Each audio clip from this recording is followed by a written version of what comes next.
नमस्कार, news India पर आप देख रहे हैं इंडिया का सवाल। आपके साथ मैं हूं चारुल शर्मा। आज का दिन यानी रविवार सुपर रविवार की तरह नजर आया, क्योंकि आज के दिन देश ने 2 मेगा रैली देखी है। पहली राष्ट्रीय राजधानी दिल्ली के रामलीला मैदान में इंडिया ब्लॉक की महारैली हुई। वहीं दूसरी तरफ प्रधानमंत्री नरेंद्र मोदी ने पश्चिमी उत्तर प्रदेश के मेरठ से महारैली की और एनडीए के चुनावी कैंपेन की शुरुआत की। इधर इंडिया ब्लॉक की महारैली में आज विपक्षी नेताओं की एकजुटता नजर आई। इसमें सोनिया गांधी, प्रियंका गांधी, राहुल गांधी, उद्धव ठाकरे, अखिलेश यादव, सीताराम येचुरी, महबूबा मुफ्ती, फारूक अब्दुल्ला के अलावा अरविंद केजरीवाल की पत्नी सुनीता और हेमंत सोरेन की पत्नी कल्पना सोरेन भी पहुंची। रैली को सबसे पहले उद्धव ठाकरे ने संबोधित किया। ये वही रामलीला मैदान है जहां यूपीए की सरकार को उखाड़ फेंकने के लिए अन्ना हजारे और अरविंद केजरीवाल का आंदोलन हुआ था। आज इसी मैदान में एक बार फिर से एक बड़ा आंदोलन हुआ है। जेल में बंद अरविंद केजरीवाल के तमाम विपक्षी दल बीजेपी के खिलाफ बोलते नजर आ रहे हैं। कहते हैं कि दुश्मन का दुश्मन दोस्त होता है, और ये कहावत भी आज देखने को मिली। उधर प्रधानमंत्री नरेंद्र मोदी ने मेरठ में जनता को संबोधित करते हुए कहा कि मैं भ्रष्टाचार पर कार्रवाई कर रहा हूं, तो इससे कुछ लोग बौखला गए हैं, वो अपना आपा खो बैठे हैं। इंडिया गठबंधन को लगता है कि मोदी इनसे डर जाएगा, लेकिन मेरे लिए मेरा भारत मेरा परिवार है। आज बड़े बड़े भ्रष्टाचारी सलाखों के पीछे हैं। आज इसी मुद्दे पर हम करेंगे एक चर्चा, और उससे पहले आपको सुनाते हैं प्रधानमंत्री नरेंद्र मोदी और विपक्षी नेताओं ने क्या कुछ कहा।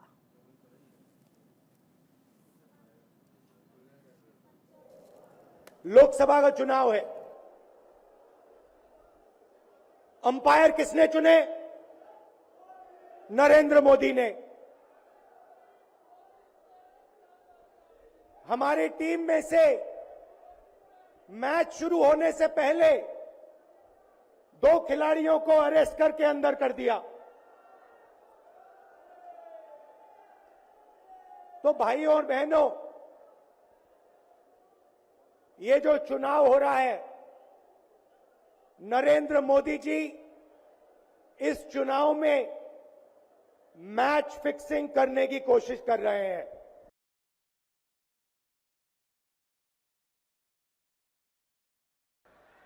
मैं भ्रष्टाचार पर कार्रवाई कर रहा हूं, इससे कुछ लोग बौखला गए हैं, वो अपना आपा खो बैठे हैं। और मेरे प्यारे देशवासियों, मैं कहता हूं, मोदी की गारंटी कहती है, मोदी का मंत्र है भ्रष्टाचार हटाओ। वो कहते हैं भ्रष्टाचारी बचाओ। ये चुनाव इन 2 खेमों की लड़ाई है। एक खेमा एनडीए का, जो भ्रष्टाचार हटाने के लिए मैदान में है। दूसरा वो खेमा जो भ्रष्टाचारियों को बचाने के लिए मैदान में है। फैसला आपको करना है।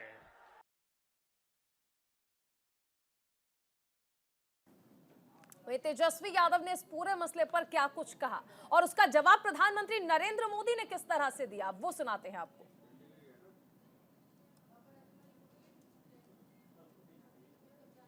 देश में बेरोजगारों में से 83% युवा है।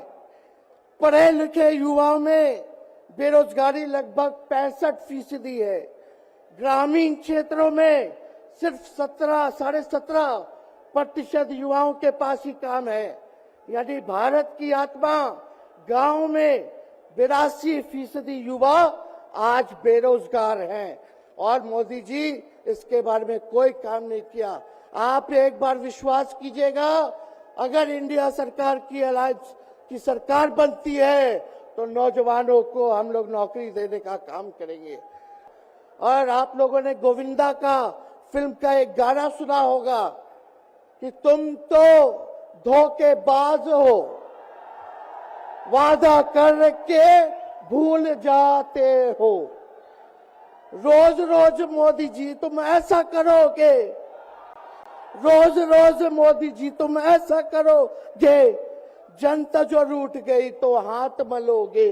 अरे तुम तो धोखेबाज हो, वादा करके भाग जाते हो। जब जम्मू कश्मीर में आर्टिकल 370 कभी हटेगा, ये भी लोगों को असंभव लगता था। लेकिन आर्टिकल 370 भी हटा है और जम्मू कश्मीर का तेज विकास भी हो रहा है। और इसलिए आज लोग बीजेपी के 370 सीटों का आशीर्वाद भी दे रहे हैं। साथियों, ये मोदी गरीबी से तपकर आज यहां पहुंचा है और इसलिए हर गरीब का दुख, हर गरीब की पीड़ा, हर गरीब की तकलीफ मोदी भली भांति समझता है।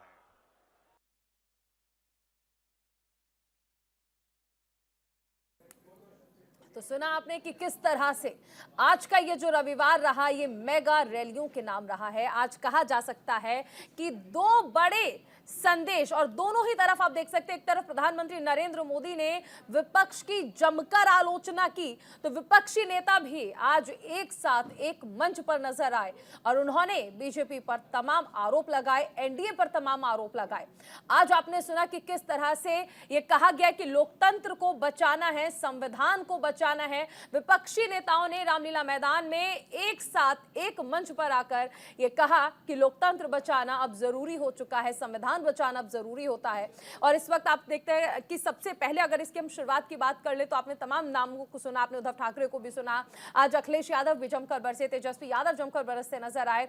इसी के साथ नेताओं के साथ साथ आप यहां पर यह भी देख सकते हैं कि जब आज इस मंच पर हमने देखा कि बड़े विपक्षी नेता थे, तो वहीं अरविंद केजरीवाल की पत्नी सुनीता केजरीवाल भी यहां पर पहुंची, हेमंत सोरेन की पत्नी कल्पना सोरेन भी यहां पर पहुंची, जो कि सोनिया गांधी के साथ में बैठी हुई थी। तो कुल मिलाकर कहा जा सकता है कि विपक्षी एकता का नारा, विपक्षी एकता का संदेश देने की कोशिश आज रामलीला मैदान से की गई है। और यहीं से देखिए, आपको वो दौर भी याद होगा जब अन्ना हजारे और अरविंद केजरीवाल मिलकर सब लोग एक साथ आए थे और उन्होंने यूपीए की जो जड़ें हैं उन्हें उखाड़ फेंकने की तमाम कोशिशें की थी। हालांकि उसके बाद कहीं ना कहीं वो कोशिशें जो है वो रंग लाती नजर आई थी। आज तमाम नेता एक साथ है।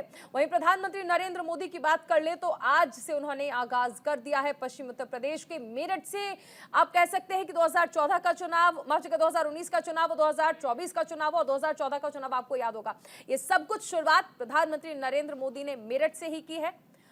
और शुरुआत अब हम चर्चा की करेंगे। हमारे साथ तमाम खास मेहमान जो है वो जुड़ चुके हैं। आदेश भारद्वाज जी जो कि कांग्रेस की प्रवक्ता है हमारे साथ जुड़ गए हैं, अशोक यादव सपा प्रवक्ता है, संजय द्विवेदी जी जो कि शिवसेना के प्रवक्ता है, खेमचंद शर्मा जी बीजेपी के प्रवक्ता है और निरंजन पोद्दार जी राजनीतिक विश्लेषक के तौर पर हमारे साथ जुड़े हैं। मैं सबसे पहले आपके पास आना चाहूंगी खेमचंद शर्मा जी। आज प्रधानमंत्री नरेंद्र मोदी ने एक बार फिर से आगाज कर दिया है पश्चिमी उत्तर प्रदेश के मेरठ से तीसरी बार लोकसभा चुनाव का आगाज। नमस्कार, जय हिंद प्रीति जी। आज आदरणीय प्राइम मिनिस्टर मोदी जी ने आगाज किया है। आदरणीय प्राइम मिनिस्टर मोदी जी अपने विकास के आधार पे, अपने काम के आधार पे लोगों से संवाद कर रहे हैं, बात कर रहे हैं और वो उन भ्रष्टाचारियों को भी जवाब दे रहे हैं जो दिल्ली में इकट्ठे होकर आदरणीय प्राइम मिनिस्टर मोदी जी को चैलेंज देने की कोशिश कर रहे हैं। तो आज दो बड़े इवेंट हुए, एक जहाँ पे भ्रष्टाचारियों का जमघट था दिल्ली में और वो अपने परिवार को बचाने के लिए, अपने भ्रष्टाचारियों को बचाने के लिए वहां पे इकट्ठे हुए और दलीलें दे रहे थे। वहीं दूसरी तरफ आदरणीय प्राइम मिनिस्टर मोदी जी ने साफ कर दिया, कोई कितना भी बड़ा हो, कितना भी रसूखवार हो, उसको छोड़ा नहीं जाएगा। भ्रष्टाचार किया है उसकी रिकवरी होगी। आदरणीय प्राइम मिनिस्टर मोदी जी ने निश्चय कर लिया है कि मोदी जी डरने वाले नहीं है। कोई भी डराने की कोशिश करे, धमकाने की कोशिश करे, मोदी जी रुकने वाले नहीं है। रिकवरी होके रहेगी, भ्रष्टाचारियों पे एक्शन होके रहेगा।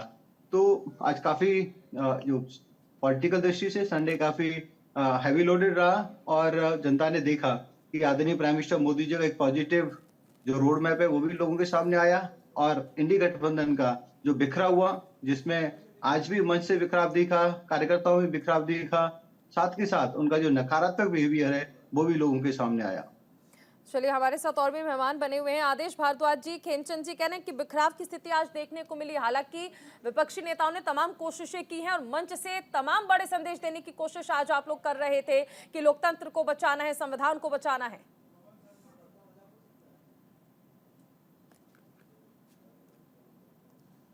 आदेश जी, आवाज मिल रही है आपको?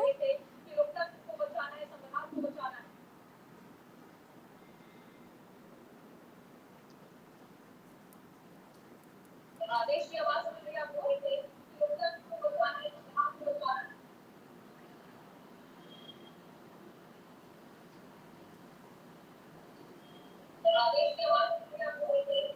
चलिए, आदेश जी के पास शायद आवाज नहीं जा पा रही है। हमारे साथ और भी मेहमान बने हुए हैं। अशोक जी, क्या वाकई बिखराव की स्थिति आज देखने को मिली?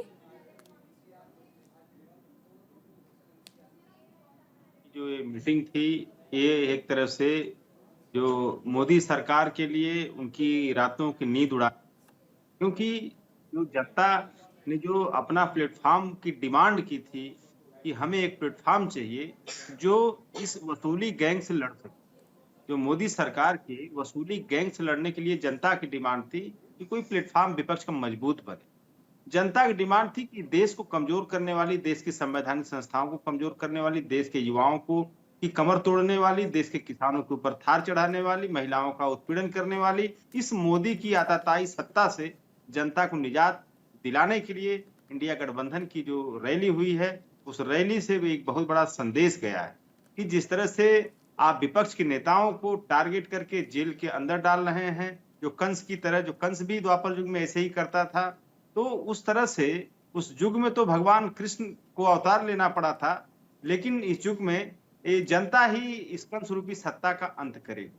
तो जनता बिल्कुल बाइपोलर फाइट होने जा रही है। जो 2024 का जो लोकसभा चुनाव है, सिर्फ और सिर्फ दो ध्रुवीय चुनाव, एक जो मैंने बताया है, जो झूठ के गठबंधन से, जो भाजपा का जो मेन जो नारा है कि आप दुनिया के सारे गलत काम करो लेकिन भाजपा में रह कर, आप दुनिया के सारे कुकर्म करो लेकिन भाजपा में रह करके, तो जनता मैं इसका जवाब लूंगी। पहले स्टार्टिंग रिएक्शन सबसे ले लें। पवन शर्मा जी, आम आदमी पार्टी के प्रवक्ता हैं, हमारे साथ जुड़े हैं। पवन जी, क्या कहेंगे? आज प्रधानमंत्री नरेंद्र मोदी ने ये कहा कि कुछ भ्रष्टाचारी हैं सलाखों के पीछे जिन्हें जमानत नहीं मिल रही है। बहुत बड़ा इशारा था।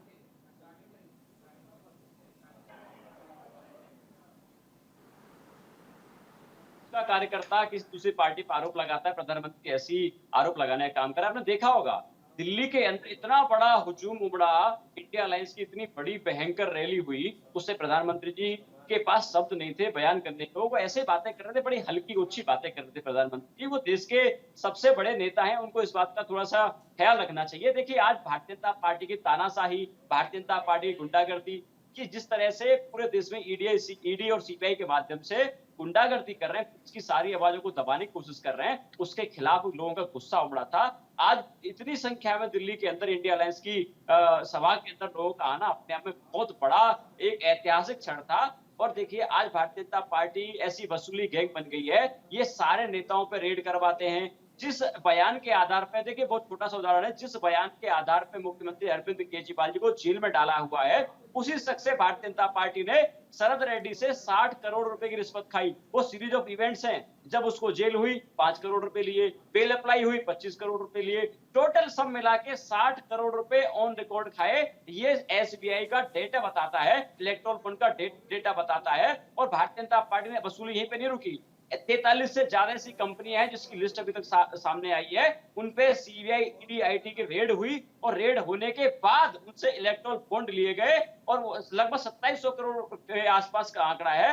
भारतीय जनता पार्टी वसूली गैंग बन गई है। भारतीय जनता पार्टी के इतना एंकर आ गया है, अगर कोई विपक्ष का नेता भारतीय जनता पार्टी से, प्रधानमंत्री मोदी से सवाल कर लेता है, इसके युवाओं के रोजगार पे, महंगाई पे, किसानों पे, मजदूरों पे, उसको उठा के तुरंत जेल में डालने का काम करते हैं। मुख्यमंत्री अरविंद केजरीवाल की गलती क्या थी? हेमंत सोरेन जी की गलती क्या थी? सिर्फ इतनी गलती थी कि नरेंद्र मोदी जी की तानाशाही के खिलाफ खड़े हुए थे और उनको उठा के जेल में डाल दिया गया। क्या आरोप सिद्ध हुआ उनके पास? आरोप तो भारतीय जनता पार्टी के नेता। आपके लिए तो पवन जी रामलीला मैदान वाकई ऐतिहासिक है।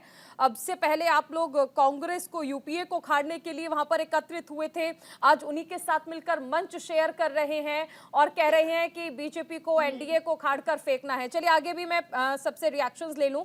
अशोक जी, आज की ये रैली पर क्या रिएक्शन आपका? विपक्ष की एकजुटता पर क्या कहेंगे? और प्रधानमंत्री नरेंद्र मोदी पर भी, जिन्होंने आज मेरठ से प्रचार की आगाज कर दिया है।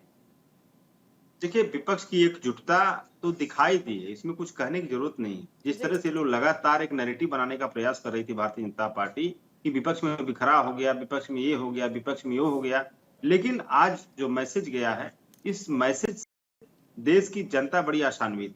देश की जनता को लग रहा है कि जो उसकी उम्मीदें थी, उस उम्मीदों पे इंडिया गठबंधन खरा उतरा है। और जनता तो यही चाह रही थी ना। देखिए, जनता का सिर्फ एक डिमांड थी कि वो इस अग्निवीर जैसी व्यवस्था देने के खिलाफ थे। आज देखिए, देश की जो अग्निवीर में भर्ती होते थे गोरखा रेजिमेंट के लोग, आज गोरखा लोग जाके चाइना में भर्ती हो रहे, देश की सेना में आने से मना कर रहे हैं। हमारे युवा, उनकी बिल्कुल एक तरह से कहा जाए कि भरी जवानी में हमारे युवा विधवा हो गए अग्निवीर जैसी योजना से। आप 4 साल के ठेके पर रख के उसके बाद हमारे युवाओं का भविष्य आप अंधकार में कर दे रहे हैं। एक तरफ देश की सेना को आप कमजोर कर रहे हैं, दूसरी तरफ युवाओं को कमजोर कर रहे हैं। आप देखिए, किसको किसको ये कमजोर कर रहे हैं। ये लोकतंत्र और संविधान को कमजोर तो कर ही रहे हैं, लेकिन इस देश के हर संस्थान को कमजोर कर रहे हैं। या अगर महिलाओं की बात कर लिया जाए तो महिलाओं का उत्पीड़न करने वालों को अपने यहाँ पर दिए हुए, इनका सिर्फ एक ही नारा है कि आप जो मन चाहे वो करो, सिर्फ हमारे साथ रहो, भाजपा के साथ रहो। आप चाहे तो देश के सारा धन को लूट लो, आप चाहे तो महिला की इज्जत लूटो, आप चाहे तो सारे गलत काम करो, लेकिन भाजपा में रह के करो भैया। अगर विपक्ष में रहोगे तो हम ईडी भेजेंगे, सीबीआई भेजेंगे, इनकम टैक्स भेजेंगे और तुम्हें जीने नहीं देंगे चैन से। आप भाजपा में रहो और सारे पाप करो। ये सब कुछ आप जो बोल रहे हैं, क्या ये आपके अपने बयान हैं या फिर आपके पास इनका कोई सबूत भी? आप क्योंकि बड़ी बड़ी बातें कर रहे हैं कि ये कह रहे हैं कि महिलाओं की इज्जत लूटो, ऐसा किस नेता ने कहा? देखिए, ऐसा है, कहने की बात नहीं है, समझने की बात है। समझने की आप बात ही बताइए, समझाइए जरा। समझने की बात है। आप ही बताइए, अपने देश की पहलवान बेटियों की यौन शोषण करने वाले को किसने प्रोटेक्शन दिया?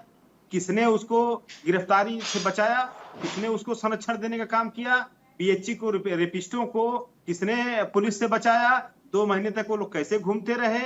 ये सारी सवाल उठते हैं कि आप महिला उत्पीड़न करो, भाजपा में रहो, कोई दिक्कत नहीं। आप देश को लूटो, आप जल घोटाला करो।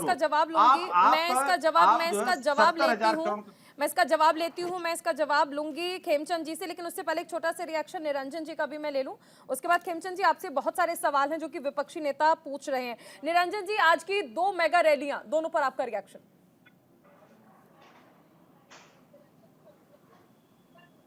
आवाज मिल रही है निरंजन जी आपको? आवाज नहीं मिल पा रही है निरंजन जी। खेमचंद जी, आपसे सवाल है। अभी अशोक जी ने बहुत सारे आरोप लगाए हैं, पवन जी ने बहुत सारे आरोप लगाए हैं, कह रहे हैं कि वसूली गैंग है आपकी, और यहाँ तक कि ये तक कह दिया कि महिलाओं की अस्मिता लूटी। ये सब कुछ आरोप आप पर लग रहे हैं, क्या कहना चाहेंगे? देखिए, ठगों का मेला दिल्ली में लगा और ये कहते हैं कि बहुत बड़ी रैली हुई, बहुत बड़ा वहाँ पे जमघट हुआ, बहुत ज्यादा जनसमर्थन को मिला। हेलो, आवाज नहीं मिल रही हमें। प्रीति जी, या तो निरंजन जी डिस्टर्बेंस रहेगा। निरंजन जी बोलेंगे या मैं बोलूं? खेमचंद जी, सवाल आपसे है और मेरा नाम चारुल शर्मा है। आप मुझे 2 बार प्रीति बोल चुके हैं। सॉरी, मैंने पढ़ा नहीं चारुल। नो प्रॉब्लम सर, आप जवाब दें। आज ठगों का मेला दिल्ली में लगा और वो कहते हैं कि बहुत बड़ी रैली हुई, बहुत सक्सेसफुल रैली हुई, जन समर्थन हमें मिला। अलग अलग वीडियो आ रहे हैं, सबको पता है किस तरीके से बीच में, पीछे नहीं, बीच में भी बहुत सारी कुर्सियां खाली थी, किस तरीके से आधा ब्लॉक भरा हुआ था और आधा ब्लॉक खाली था, और किस तरीके से केजरीवाल जी के फोटो को मन से फेंका गया, हटाया गया, ये सब जानते हैं।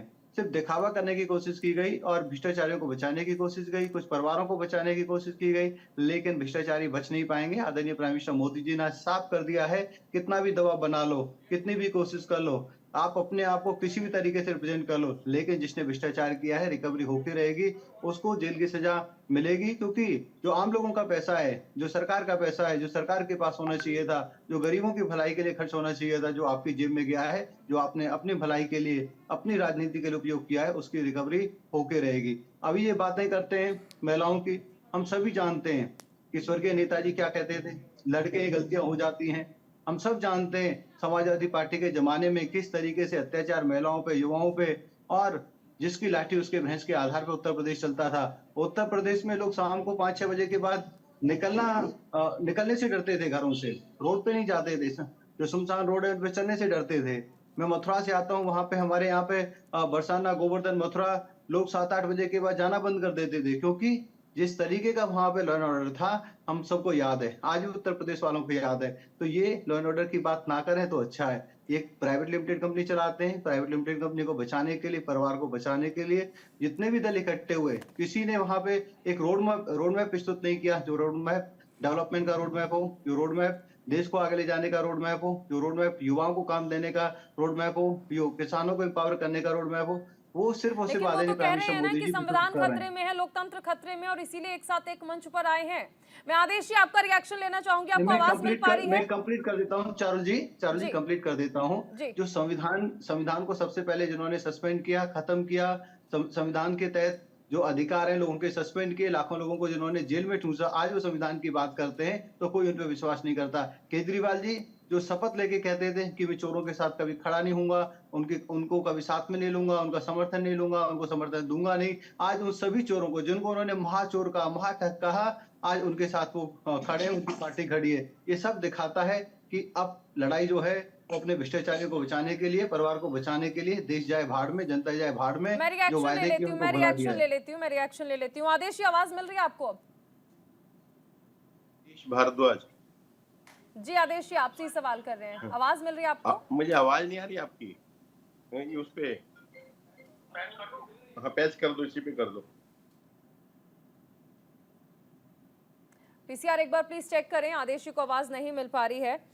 क्योंकि अशोक जी आप कुछ कहना चाह रहे थे?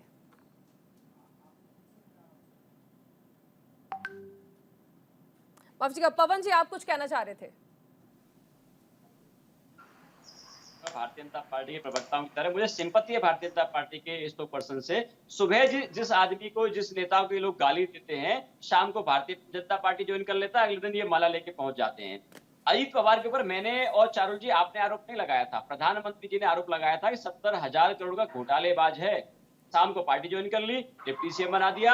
भारतीय जनता पवन पार्टी जी के लोग लेकिन ऐसा अगर आपके लिए कहा जाए, आम आदमी पार्टी के लिए कहा जाए, तो क्या ये गलत होगा कहना कि यूपीए को ही जड़ से उखाड़ने के लिए आप लोगों ने आंदोलन किया था इसी रामलीला मैदान में, फिर आज उन्हीं के साथ मंच साझा कर रहे हैं और कह रहे हैं कि बीजेपी गलत कर रही है, एनडीए गलत कर रही है? तो ये आरोप तो आम आदमी पार्टी पर भी लग रहे हैं, आप कैसे सिर्फ और सिर्फ बीजेपी पर या एनडीए पर इस पर सवाल उठा सकते हैं?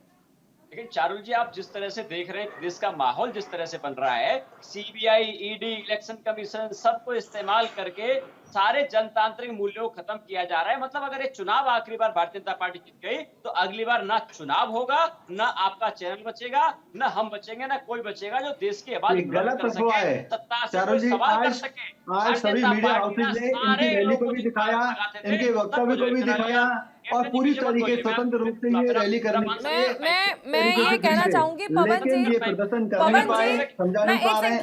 खेमचंद जी मैं लौटूंगी आपके पास। पवन जी मैं आपको पहले तो ये स्पष्ट करना चाहूंगी, हमारा चैनल बचेगा या नहीं बचेगा इस पर आप प्लीज टिप्पणी ना करें, क्योंकि न्यूज इंडिया हमेशा निष्पक्ष पत्रकारिता करता है। हम दोनों ही मुद्दों को उठाते हैं, हम किसी का फेवर नहीं करते हैं।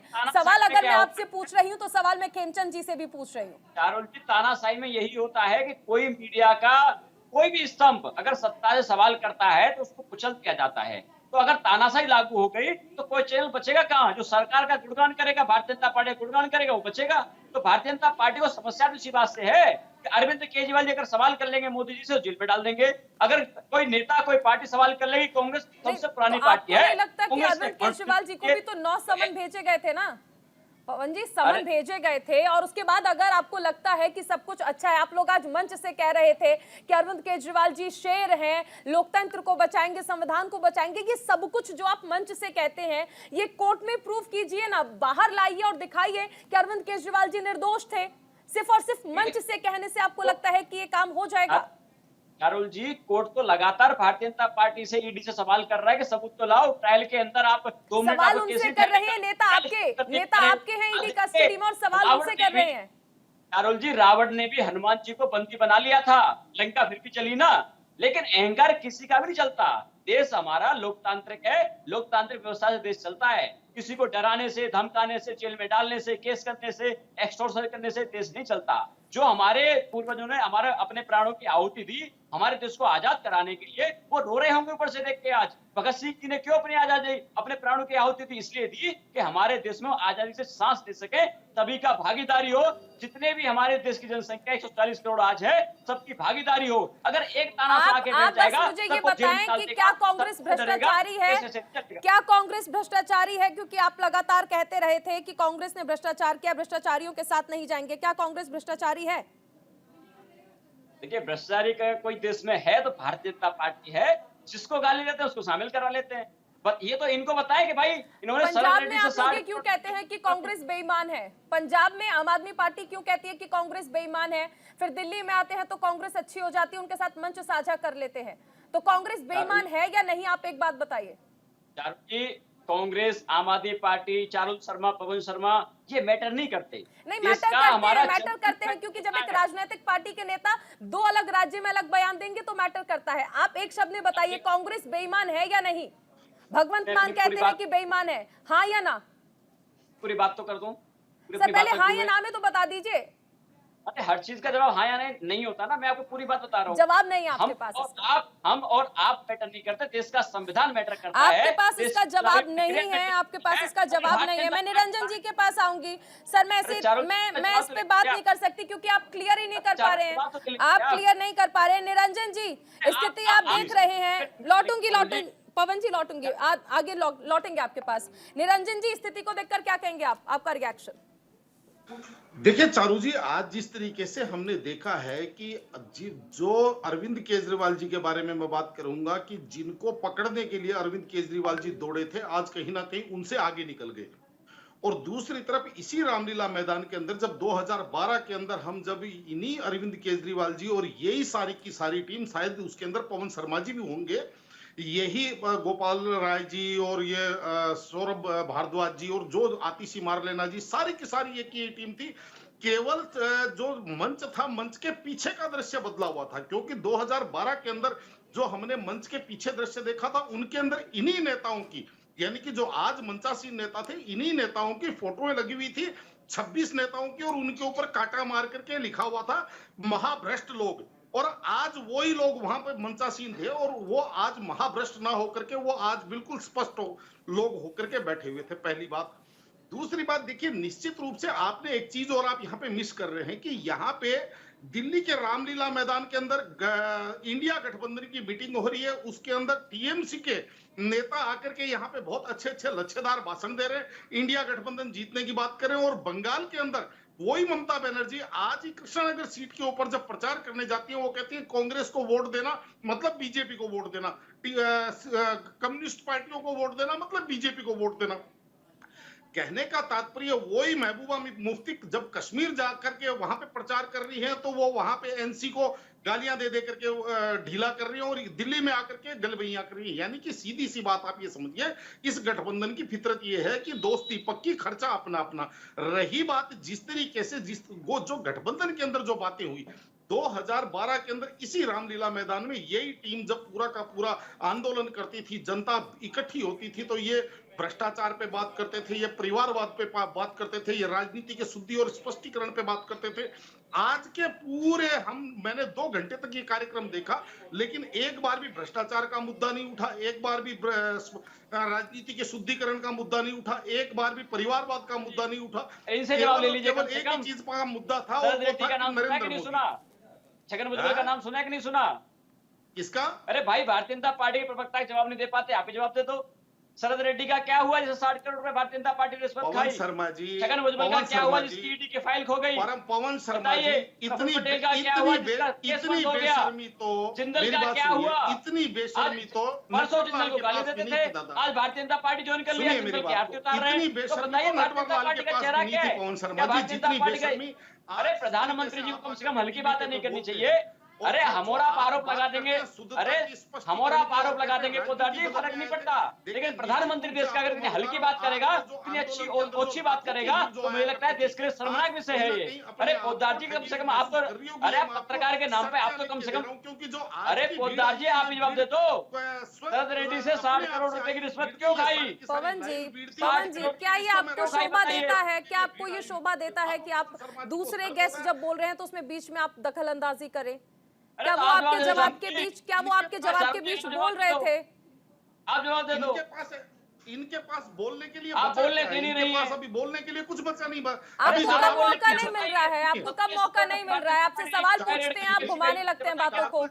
इनसे 43 जब कंपनियों आपने पर रेड पूछा करा के कि जो 2700 करोड़ रुपए भारतीय जनता पार्टी ने इलेक्ट्रल बॉन्ड में क्यों लिए बताइए? क्यों रिश्वत खाई भारतीय जनता पार्टी ने? इनके पास जवाब नहीं अरे है। वो बताइए, कांग्रेस आज अरे ईमानदार 60 होगी क्या? तो वो इनके पास जवाब नहीं है। और दूसरी तरफ आप देखिए, इसके अंदर मेरे से ज्यादा तकलीफ तो कांग्रेस को होनी चाहिए कि जिस कांग्रेस को इन्होंने धकेल करके दिल्ली से साफ कर दिया, इनको पंजाब से साफ कर दिया, वो कांग्रेस आज इनके पीछे खड़ी हुई थी। पूरी सोनिया गांधी जी, राहुल गांधी जी, प्रियंका गांधी जी, यानी कि पूरी की पूरी कांग्रेस इनके कैरियर पे बैठी हुई। तो कहने का तात्पर्य ये है कि भाई मैं जवाब लूंगी। निरंजन जी, आदेश जी को आवाज जा रही है, आदेश जी से सवाल लेती हूँ। आदेश जी, निरंजन जी ने बहुत सारी बातें कही हैं कि आपको भी तकलीफ होनी चाहिए कि आम आदमी पार्टी किस तरह से आंदोलन, माफ जी का अरविंद केजरीवाल जी ने किस तरह से आंदोलन किया था यूपीए की सरकार को उखाड़ फेंकने के लिए, आज आप उन्हीं के साथ हैं। मैं एक सवाल और आपसे करना चाहूंगी, एक राजनीतिक पार्टी और एक राष्ट्रीय पार्टी होने के नाते आज कांग्रेस इतनी कमजोर क्यों हो गई कि अखिलेश यादव कहते हैं कि सबसे बड़ी धोखेबाज पार्टी अगर कोई है तो कांग्रेस है। इसके साथ ही पंजाब में कहा जाता है कि सबसे बड़ी बेईमान पार्टी अगर कोई है तो कांग्रेस है। एक राष्ट्रीय पार्टी होने के नाते इतने कमजोर कैसे हो गई कांग्रेस, और फिर भी साथ में है? चारुल जी, जी जी, कांग्रेस कमजोर नहीं है। कांग्रेस को 12 करोड़ वोट मिले थे 2019 में, और किस तरह से अभी पिछले चुनाव हुए उसमें आपने देखा जो है। लेकिन नहीं, लोकतंत्र जो की आपको एक धोखेबाज खूबसूरती है। कहते हैं, घोटालेबाज कहते हैं, बेईमान कहते हैं, उन्हीं के साथ आप मिलकर गठबंधन में रहते हैं, सीट शेयरिंग के फॉर्मूले पर भी कॉम्प्रोमाइज कर लेते हैं। इस पर मेरा सवाल है कि एक राष्ट्रीय पार्टी जिसने पूरे देश पर राज किया, आज इतनी कमजोर कैसे हो गई? इतना क्यों कॉम्प्रोमाइज करना पड़ रहा है? चारुल जी, इसलिए करना पड़ रहा है क्योंकि आज देश का नौजवान खतरे में है। दुनिया की सबसे ज्यादा बेरोजगारी भारत में है। आज देश का किसान सड़कों पे है, उसको दिल्ली तक आने से रोका जाता है। आज देश का संविधान खतरे में है, किसी को डेमोक्रेटिक तरीके से प्रदर्शन नहीं करने दिया जाता। आज देश की बेस्ट यूनिवर्सिटी जो है उसको अखाड़ा बताया जाता है, जहाँ के कई मंत्री मोदी जी की सरकार में उसी यूनिवर्सिटी से पास किए हुए हैं। आज देश के अंदर इस तरह से जो है प्रोपगंडा किया जाता है कि ना लोगों को रोजगार मिलता है, लेकिन उसकी बात नहीं होती। किसानों को उचित मूल्य नहीं मिलता, उसकी बात नहीं होती। जहां से प्रधानमंत्री जी चुन के आते हैं, उस यूनिवर्सिटी के अंदर जो इतनी बेहतरीन यूनिवर्सिटी है, वहां के 3 छात्र बलात्कार करते हैं और उस छात्रा की एफआईआर नहीं लिखी जाती 2 महीने तक। ये किस तरह के भारत का निर्माण कर रहे हैं कि इंसान को पिटता देखते हुए हमदर्दी होने के बजाय लोग खुश होते हैं। तो ये इस तरह के भारत की लड़ाई है। इस लड़ाई, इससे भारत को बचाना है, इसलिए गठबंधन है। ये मैं आपको बताना चाहता हूं कि इस तरह से इलेक्ट्रोल बॉन्ड के नाम पे लूट की गई है, ये सारा देश देख रहा है। आदेश जी, आप समझे नहीं, मैं आपके गठबंधन पर सवाल नहीं उठा रही हूँ। मेरा सवाल ये है कि एक राष्ट्रीय पार्टी का स्वाभिमान कहाँ चला जाता है जब आपको ये कहा जाता है कि घोटालेबाज देश के सबसे बड़े आप हैं, सबसे बड़ी बेईमान कांग्रेस है। ये सब कुछ आरोप सुनकर, सहकर, उसके बाद सीट शेयरिंग पर भी कॉम्प्रोमाइज कर आप साथ में एक मंच पर आते हैं और कहते हैं कि हम सब साथ हैं। वहां मैं पूछती हूँ कि आपका स्वाभिमान कहाँ जाता है ये सब कुछ सुनकर? चारुल जी, यही तो मैं आपको बताना चाह रहा हूं। यही प्रियंका गांधी जी ने बताया कि किस तरह से कमजोर समझा था भगवान श्री राम को रावण ने। तो स्वाभिमान से समझौता हो गया है क्या? किस तरह से कमजोर समझा था पांडवों को कौरवों ने, ये इतिहास में लिखा हुआ है। बगैर संसाधन के भी लड़ाइयां लड़ी जाती हैं, बगैर संसाधन के भी लड़ाइयां जीती जाती हैं। आज ये हमारे अकाउंट फ्रीज करा देते हैं, आज ये हमारे सारे सोर्स को कहीं ना कहीं कमजोर करना चाहते हैं, हमारे नेताओं को जेलों में डालना चाहते हैं, हमारे विपक्ष की पार्टियों को कहीं ना कहीं प्रताड़ित करना चाहते हैं, और तमाम इस तरह का षड्यंत्र रचा जाता है कि शायद दूसरी विपक्षी पार्टियां चुनाव के मैदान में ही ना आए। ये इसलिए लड़ाई है, और ये इस तरह का षड्यंत्र रचने की आवश्यकता क्यों है? क्योंकि हिंदुस्तान के किसानों के साथ अत्याचार करना है, हिंदुस्तान के गरीबों के पास जो छोटी मोटा धन है उस धन को लूट के अमीरों को पहुंचाना है। ये इस तरह की लड़ाई लड़ने के लिए, इस तरह का षड्यंत्र रचने के लिए, इस तरह के भारत का निर्माण करने के लिए 400 का नारा देते हैं। मैं आपको बड़ी जिम्मेवारी के साथ कहना चाहता हूं कि ये इस तरह के षड्यंत्रकारी अहंकारी लोग 150 सीटें भी नहीं पाएंगे। आने वाले 4 जून को इंडिया गठबंधन की सरकार बनेगी, और फिर देश के अंदर उसी तरह से उन्नति, खुशहाली और का अच्छा, अगर माहौल सरकार आएगा। बनेगी तो और फिर प्रधानमंत्री कौन होगा? प्रधानमंत्री इंडिया गठबंधन का व्यक्ति होगा। इंडिया वो तो गठबंधन सर, ये तो आपने मुझे बहुत अच्छी बात बताई, ये तो मैं भी जानती हूँ। अगर आप ही की गठबंधन जीतेगा तो प्रधानमंत्री आपका होगा, ये तो मैं भी जानती हूँ, लेकिन कौन होगा ये सवाल था।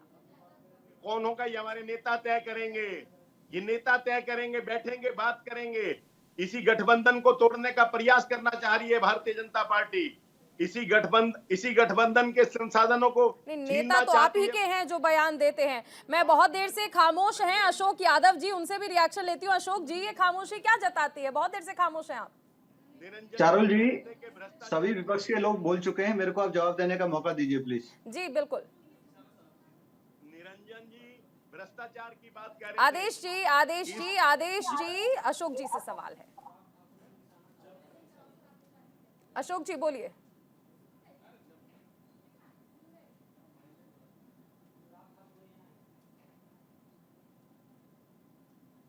आवाज नहीं आ रही है अशोक जी आपकी।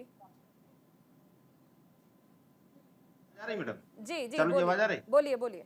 मैं यही कह रहा था कि आपने जो सवाल किया कि समाजवादी पार्टी या कांग्रेस से इतना तूतू मैमे होने के बाद गठबंधन क्यों हुआ, आपका स्वाभिमान कहाँ गया, दिस दैट। देखिए, ऐसा है कि राजनीति है, और राजनीतिक दलों में आप भारतीय जनता पार्टी के गठबंधन को उठा लीजिए और देख लीजिए क्या क्या गालियां आपस में देने का काम करते थे लोग, आज एक साथ हैं। तो हमारे यहाँ देखिए, लोकतंत्र में डिसेंशन है, डिसेंशन इज कॉन्स्टिट्यूशनल राइट है। आप असहमत हो सकते हैं, आप अपनी आवाज को मुखरता से कह सकते हैं, इसका ये मतलब नहीं है कि हम कभी साथ में नहीं आएंगे, ऐसी कोई बात नहीं। दूसरी बात जो आपने कहा कि ऐसी क्या मजबूरी है या पीएम फेस कौन होगा, देखिए संविधान में लिखित है कि जब जिस दल के बहुमत होता है उस दल के सांसद लोग मिलकर के प्रधानमंत्री पद का चुनाव करते हैं। विधानसभाओं में यही स्थिति होती है, विधायक लोग मिलके बहुमत से अपने नेता का चुनाव करते हैं।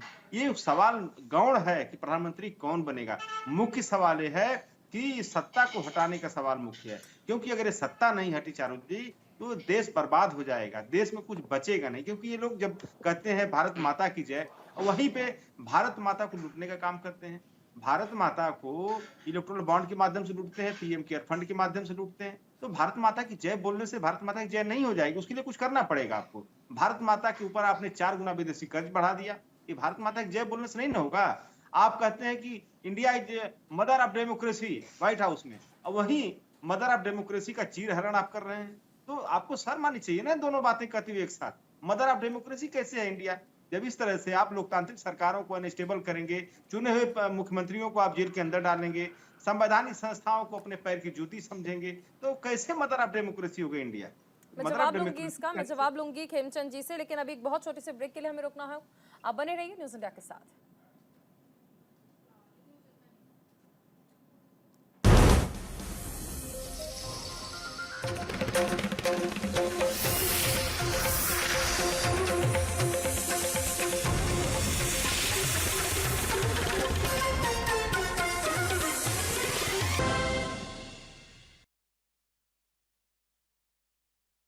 स्वागत है आपका एक बार फिर से। चर्चा की शुरुआत करते हैं। तमाम खास मेहमान हमारे साथ बने हुए हैं। क्या कहेंगे इस पर खेमचंद जी, क्योंकि बहुत सारे आरोप लगाए जा रहे हैं और जब जब बात आरोपों की होती है तो बीजेपी पर आरोप लगते हैं कि केंद्रीय जांच एजेंसियों का आप लोग इस्तेमाल कर, और खासकर चुनाव से पहले जिस तरह से विपक्षी नेताओं को ईडी कस्टडी में ले रही है, इस पर सबसे ज्यादा आप पर हमलावर है विपक्ष। चारुल जी, खोखले आरोप हैं, इनमें कोई दम नहीं है। ये इस तरीके से उड़ जाते हैं जिस तरीके से पताई का पहाड़ उड़ जाता है। जिस तरीके से आप देखते हैं कि राजस्थान में जो रेत के पहाड़ बनते हैं, जैसे आंधी चलती है वो साफ हो जाते हैं। अब ये बताएं, ये निश्चय करने ये बताएं कि कोर्ट हमारे यहाँ इंडिपेंडेंट है या नहीं है। जब कोर्ट कुछ निर्णय देती है तो ये कहते हैं सही है, कुछ निर्णय देते हैं तो कहते हैं गलत है। जब आदरणीय केजरीवाल जी को प्रोटेक्शन नहीं देती तो कहते हैं नहीं गलत है। जब मनीष सिसोदिया को जमानत नहीं देती तो गलत है। सतन जैन को जमानत नहीं देती तो गलत है। संजय सिंह को जमानत नहीं देती तो गलत है। कांग्रेस को इनकम टैक्स में रियायत नहीं देती क्योंकि वो मानती हैं कि उन्होंने गलती की है, उनके लैप्सेज हैं और इसीलिए उनको पेनल्टी लगनी चाहिए और ये बिल्कुल सही है, रीअसेसमेंट होना चाहिए, तो ये कहते हैं गलत है। पहले तय करो कौन सा इंस्टीट्यूशन आपके अनुसार सही है, कौन सा गलत है। आप मौसम के अनुसार बदलते हैं, आप सिचुएशन के अनुसार बदलते हैं, आप जगह और व्यक्ति के अनुसार बदलते हैं। आप ऐसा नहीं कर सकते। वैसी स्थिति आज रामलीला मैदान में देखी। भगवान राम को ना मानने वाले आज रामलीला मैदान में इकट्ठे हुए। उसी रामलीला मैदान में जहां से जितने भी ये नेता खड़े हैं सब पे क्रॉस का निशान था। महाभ्रष्टाचारी, भ्रष्टाचारी, अति भ्रष्टाचारी, परिवारवादी, कभी नहीं मिलेंगे, कभी इनके पास नहीं जाएंगे, इनकी तो छाया से भी दूर रहेंगे। आज उनके साथ आम आदमी पार्टी ने मिलकर रैली की।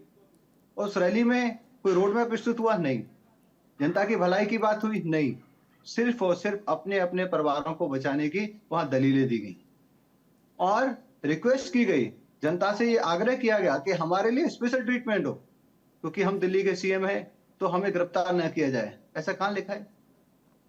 आप सीएम हो, आप पे आरोप है और आपको नोटिस दिया है, आपको जवाब देना चाहिए था, जवाब दिया नहीं, प्रोटेक्शन मिली नहीं, तो आपको तो नैतिकता के आधार पर इस्तीफा देना चाहिए था।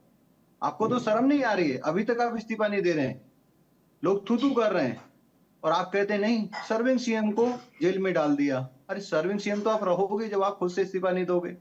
पहले जिस सीएम पे भी आरोप लगे वो इस्तीफा देता है और तो झारखंड के सीएम ने भी इस्तीफा दिया, आपने तो उनसे भी लर्निंग नहीं ली। तो आपको तय करना पड़ेगा। जवाब देना चाहते हैं आम आदमी पार्टी के प्रवक्ता पवन शर्मा जी, इस पर जवाब देना चाहते हैं खेमचंद जी। चारुल जी, पवन भाई को देना आप समय। 3 लोग बोले, अभी हमारे सपा के मित्र बोले, बहुत ही नैतिकता की बात करते हैं, शिष्टता की बात कर रहे हैं। वो सिर्फ आंसर तो ले लो। ये भूल जाते हैं, ये बताना भूल जाते हैं कि उनकी सत्ता में क्या हाल था। स्वच्छता और समाजवादी पार्टी दूर दूर तक कोई नाता नहीं है, दूर दूर तक कोई रिलेशन नहीं है। स्वच्छता की तो वहां पे कोई बात ही नहीं है। वहां बाहुबली, गुंडे, मवाली और इन सभी लोगों का वहां पे दबदबा था और उन्हीं के अनुसार सत्ता चलती थी। वही रियल सीएम होते थे, वही रियल मंत्री होते थे। उनका फोन जाता था तो थाने में एसएचओ भी खड़ा हो जाता था, एसपी भी खड़ा हो जाता था। आज उत्तर प्रदेश की जनता वैसे समय को वापस नहीं चाहती। उत्तर प्रदेश की जनता खुश है, आज अच्छा लॉ एंड ऑर्डर है, आज विकास हो रहा है, इन्वेस्टमेंट हो रही है। उन्होंने शिकायत रह जाएगी कि उनका जवाब नहीं हुआ। पवन जी, देखिए ये साफ कहा जा रहा है, खेमचंद जी भी कह रहे हैं कि 9 समन भेजे गए थे, नहीं पहुंचे अरविंद केजरीवाल जी और सिर्फ मुख्यमंत्री हैं, इसलिए रियायत क्यों मिलनी चाहिए? देखिए कुछ तथ्य आपके सामने हैं, मैं वो बताना चाहता हूँ। भारतीय जनता पार्टी क्या आरोप लगा रही है पहले दिन से? भारतीय जनता पार्टी कह रही है कि अरविंद केजरीवाल जी या पार्टी के पास में 100 करोड़ रुपए आए और जस्टिस संजीव खन्ना ने कहा कि ये डिबेटेबल है, अभी तक कोई प्रोसीड्स ऑफ क्राइम नहीं है, मतलब कोई सबूत नहीं है आपके पास। और उसी समय जिस आदमी ने आरोप लगाया, शरद रेड्डी ने, और उसके पिताजी भारतीय जनता पार्टी की टिकट से चुनाव लड़ रहे हैं साउथ के अंदर, इन्हीं के एलआई हैं, उसके बेटे पे जो भारतीय जनता पार्टी ने आरोप लगाए, कहा कि साउथ ग्रुप के किंग पिन है, उससे 60 करोड़ रुपए की रिश्वत ली, ऑन रिकॉर्ड है, ये तो सारे सबूत हैं। और भारतीय जनता पार्टी किस उसकी बात करती, स्वच्छता की बात करती है? भारतीय जनता पार्टी में तमाम सारे नेता हैं भाई। हेमंत बिस्वा शर्मा पे आरोप मैंने नहीं लगाया, गृह मंत्री ने आरोप लगाया, सीडी आप लोगों ने निकाली। लेकिन पवन जी, जब हाईकोर्ट में मामला जाता है तो आप ही के वकील कहते हैं ना कि जमानत तो तभी मिलेगी अगर जमानत मिलेगी तो उसके लिए कोई आधार होना चाहिए। फिर जब हाईकोर्ट ने जमानत नहीं दी तो यानी तो कोर्ट ने भी माना ना कि कोई तो आधार है, कोई तो ग्राउंड था जिस वजह से दोबारा कस्टडी में भेजा गया। और ये सब कुछ जो आप यहाँ पर बता रहे हैं, ये सब कुछ कोर्ट में प्रूफ क्यों नहीं कर पा रहे हैं? क्योंकि लगातार आपके बड़े नेता जो हैं वो कस्टडी में हैं, वो बाहर क्यों नहीं आ पा रहे हैं? ये सब कुछ क्यों नहीं कर, कोर्ट को यकीन क्यों नहीं दिलवा पा रहे आप? कर देता हूँ। देखिए 2018-19 के अंदर भारतीय जनता पार्टी ने पीएमएलए कानून में संशोधन किया। ये कानून पहले ड्रग माफिया को, आतंकवादियों को फंडिंग को रोकने के लिए ये कानून लाया गया था। उसमें इन्होंने संशोधन क्या किया कि जब तक ईडी चाहे जांच कर सकती है और तब तक किसी को जमानत नहीं मिलेगी। मतलब ईडी जितना मर्जी महीने चाहे, जितना साल चाहे, किसी भी आदमी को चारुल जी गलत बात कर रहे हैं। हमारे यहाँ पे इंडिपेंडेंट जुडिशरी है, जुडिशरी में जज के सामने केस रखा जाता है। क्या सबूत मिला? हम तो सबूत इनके सामने दे रहे हैं कि 60 करोड़ रुपए रिश्वत भारतीय जनता पार्टी ने ली। जी सवाल तो वही है ना कि आप कोर्ट में क्यों प्रूव नहीं कर पा रहे हैं? गलत बात कर रहे अरे हैं। कोर्ट तो आपको पूछिए, संजीव खन्ना ने कहा कि अगर आप सबूत लेके आइए, अदरवाइज ट्रायल के अंदर आपका केस परमानेंटली टिकेगा। तो सबूत तो कोई होगा, यही तो तानाशाही है।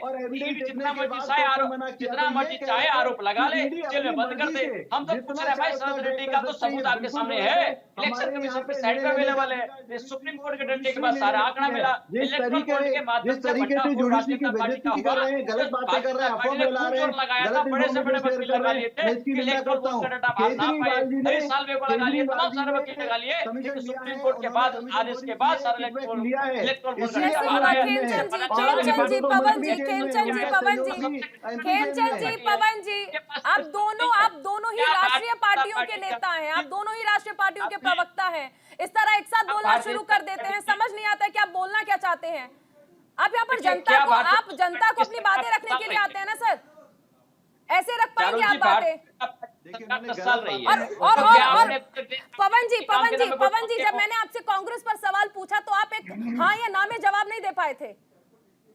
अरे चारुल जी, सवाल आप करेंगी, जवाब देना मेरा अधिकार है। तो दीजिए ना जवाब। मुंह में थोड़ी डालेंगे क्या? चारुल जी, आप अपने शब्द मेरे मुंह में थोड़ी डालेंगी। जवाब देने के लिए मैं इंडिपेंडेंट हूँ। आप सवाल करने के इंडिपेंडेंट है। सवाल आपका जवाब पूछा, कांग्रेस बेईमान है या नहीं, आप इस पर जवाब ही नहीं दे पाए सर।